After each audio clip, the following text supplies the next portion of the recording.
गणनायकाय गणदैवताय गणाध्यक्षाय धीमहि गुणशरीराय गुणमण्डिताय गुणेशानाय धीमहि गुणातीताय गुणाधीशाय गुणप्रविष्टाय धीमहि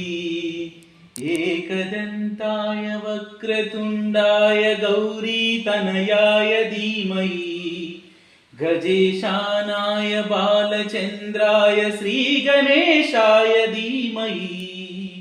एकदन्ताय वक्रतुण्डाय गौरीतनयाय धीमहि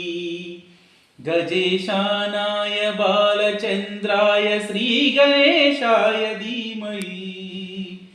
गानचतुराय गानप्राणाय गानान्तरात्मने गानोत्सुकाय गानमत्ताय गानोत्सुकमनसे गुरुपूजिताय गुरुदैवताय गुरुकुलत्वायिने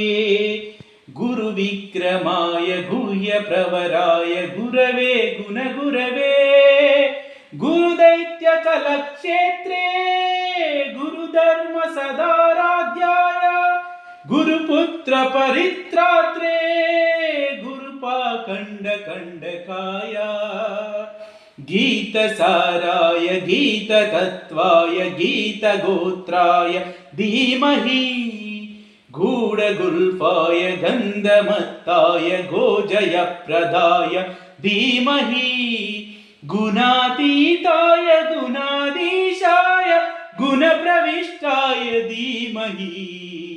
एकदन्ताय वक्रतुण्डाय गौरीतनयाय धीमहि गजेशानाय बालचन्द्राय श्रीगणेशाय धीमहि।